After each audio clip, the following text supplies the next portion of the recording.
Olá pessoal, tudo bem? Nós vamos dar continuidade ao nosso estudo, nossa preparação para os futuros concursos, exames bom, a matemática que nós vamos falar aqui é uma das bases da matemática para você estudar outras matérias que virão, então entender a noção de conjunto é muito importante. Então, papel na mão aí, caderno, caneta, lápis, borracha, enfim, tome nota do que nós vamos conversar, tá? Não só acompanhe pelo vídeo, mas também faça suas anotações. Nós terminamos a aula, o bloco de aulas anterior, né? Foram pelo menos 5 vídeos, no qual eu introduzi o tema. Nós terminamos falando sobre conjuntos, né? Comecei a falar um pouquinho sobre conjuntos e falei sobre a notação, algumas notações que você pode se deparar quando for estudar conjuntos. Então, uma dessas notações é a representação entre chaves. Então, você pode representar um conjunto utilizando-se as chaves que estão aqui, primeiro item. Você pode também representar um conjunto por uma lei de formação. O exemplo aqui, conjunto dos múltiplos de 5. Essa é a lei de formação, diz quais são os elementos que pertencem ao determinado conjunto, e ele é representado entre chaves aqui, como a gente pode ver, né? 0, 5, 10, 15, 20 e por aí vai. É um conjunto infinito. Pode ser representado um conjunto também por uma propriedade. Aqui no exemplo, x tal que, essa barrinha aqui quer dizer tal que. X tal que x é uma vogal.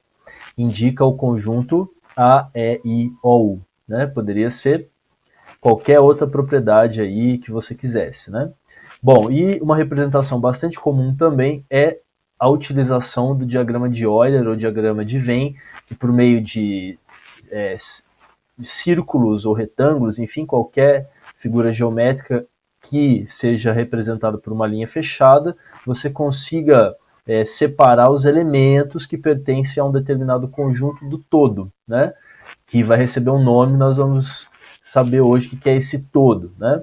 Então, por exemplo, aqui o conjunto A, ele é composto por A, E, I, O, U. Então a gente sabe que A, E, I, O, U pertence ao conjunto A porque está delimitado aqui por essa linha fechada, certo? D e Z não pertencem. Então essas já são algumas notações importantes para você assimilar com relação à linguagem de conjuntos, tudo bem? Então, o conjunto A, ele é composto pelos elementos A, E, I, O, U, tudo bom? Bom, dizemos que esses elementos pertencem a A, né? Então, esses elementos pertencem ao conjunto A. A pertence a A.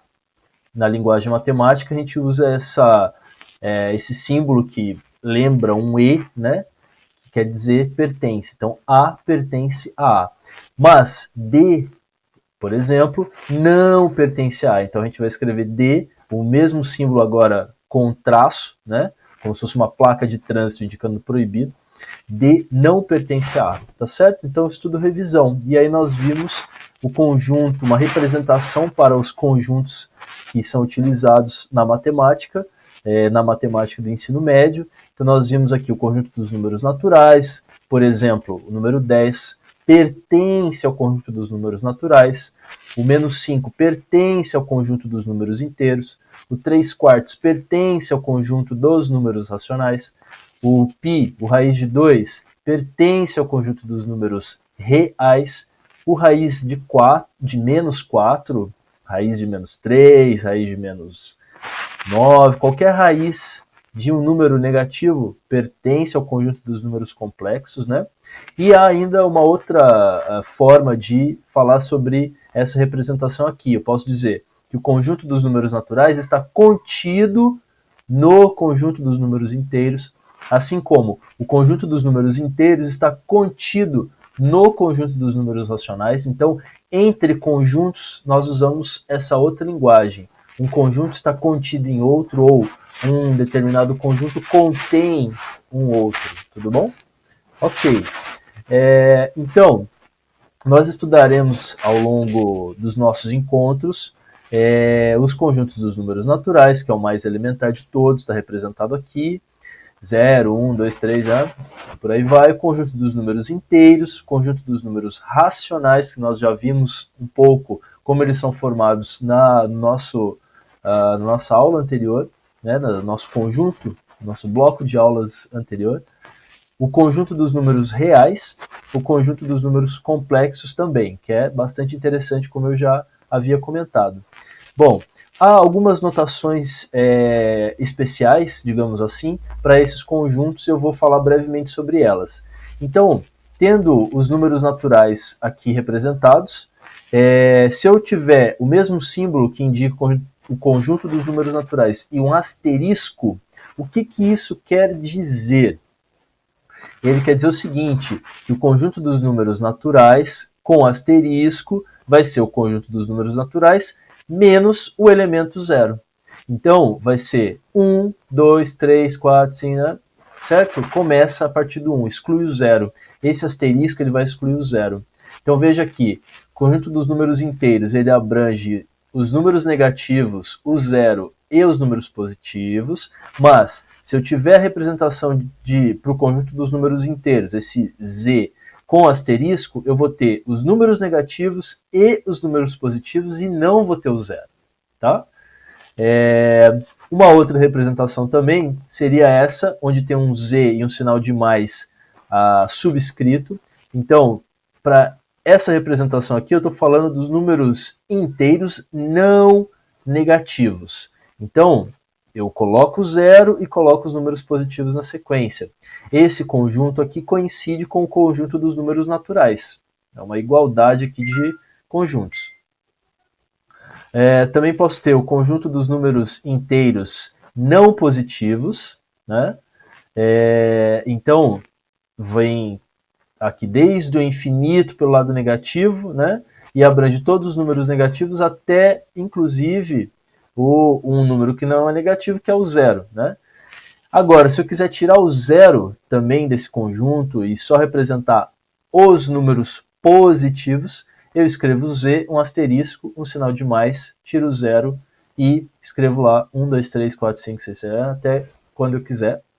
E para representar o conjunto dos inteiros negativos, eu estou também excluindo o zero e colocando só os números negativos no interior desse conjunto, tá certo?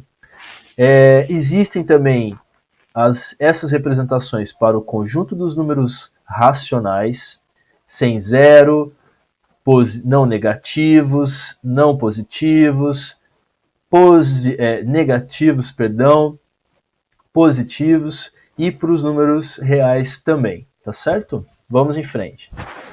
Dois conjuntos podem ser iguais.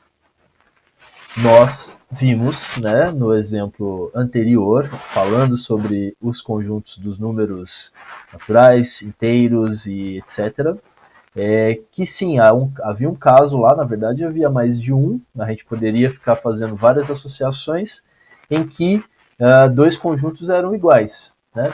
Quando isso vai acontecer? Bom, quando todo elemento de A também pertence a B e, reciprocamente, todo elemento de B pertence a A, aí nós vamos dizer que os conjuntos A e B são iguais. Em linguagem simbólica matemática, que é muito bom a gente se familiarizar, eu digo que A é igual a B, ou seja, que um conjunto A é igual a um conjunto B, se e somente se, é o que esse símbolo significa, se e somente se, para todo x, x pertence a A, se e somente se, x pertence a B. Quando, então, um elemento pertence a A e também pertence a B, se e somente se, para todo elemento, eu digo, nesse caso, então, que A é igual a B. Né? Esses conjuntos são iguais. Exemplos: 2, 3, 4, 5, 6 é igual a 2, 3, 4, 5, 6. Uma outra forma, x, tal que x é